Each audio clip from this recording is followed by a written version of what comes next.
Kisah Rasulullah saat wafat, duka sahabat dan kesedihan Jibril. Tepatnya tanggal 12 Rabiul Awal 11 Hijriah adalah momen di mana Rasulullah mengembuskan napas terakhirnya. Wafatnya Rasulullah merupakan pukulan yang amat berat bagi para sahabat dan umat Islam. Ibnu Rajab menjelaskan, saat Rasulullah wafat, kaum muslimin terguncang hebat. Ada yang tercengang hingga tak sadarkan diri, ada juga yang terduduk hingga tidak mampu berdiri. Ada pula yang tidak bisa berkata-kata, dan ada juga yang mengingkari kematian beliau. Berikut adalah kisah Rasulullah saat ajal menjemputnya. Rasulullah sakit parah. Pada 29 Syafar tahun 11 Hijriah, Nabi Muhammad SAW mengalami sakit kepala dan demam tinggi. Ketika ajal Rasulullah sudah dekat, beliau mengumpulkan para sahabat di rumah Aisyah. Sakit Rasulullah makin bertambah parah. Sehari menjelang wafat, Rasulullah memerintahkan Abu Bakar lewat Bilal bin Rabah agar menjadi imam sholat mengingat beliau sedang dalam keadaan sakit. Ketika diberitahu Bilal, Abu Bakar melihat ke tempat Rasulullah yang kosong. Karena tidak kuasa menahan rasa sedihnya, Abu Bakar menjerit dan sempat pingsan. Rasulullah akhirnya tetap pergi ke masjid. Abu Bakar yang tengah menjadi imam memberikan tempat kepada Rasulullah. Namun, Rasulullah mendorong Abu Bakar untuk terus menjadi imam. Beliau sholat sambil duduk di sebelah kanan Abu Bakar.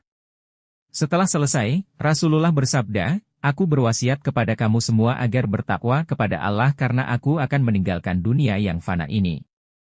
Hari ini adalah hari pertamaku memasuki alam akhirat, dan sebagai hari terakhirku berada di alam dunia ini." Malaikat maut izin mencabut nyawa Rasulullah. Ketika Rasulullah merasakan sakit yang luar biasa, beliau memerintahkan Aisyah untuk mendekat kepadanya.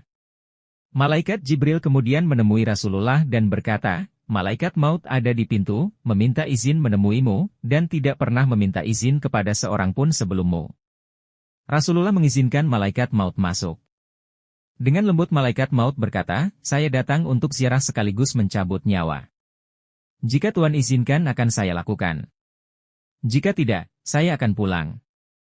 Rasulullah akhirnya memilih untuk bertemu dengan Allah Subhanahu wa Ta'ala. Malaikat maut pun mulai mencabut nyawa Rasulullah sesuai izinnya. Ketika roh Rasulullah sampai di perut, Rasulullah berkata, "Wahai Jibril, alangkah pedihnya maut."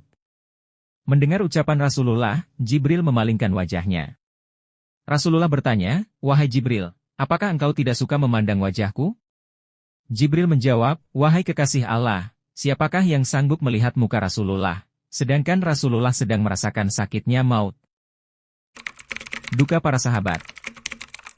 Berita wafatnya Rasulullah menciptakan rasa duka yang luar biasa bagi para sahabat. Umar bin Khattab bahkan kalap dan mengatakan, "Barang siapa yang mengatakan Muhammad wafat, akan kutebas lehernya." Abu Bakar As-Siddiqlah yang menenangkan Umar.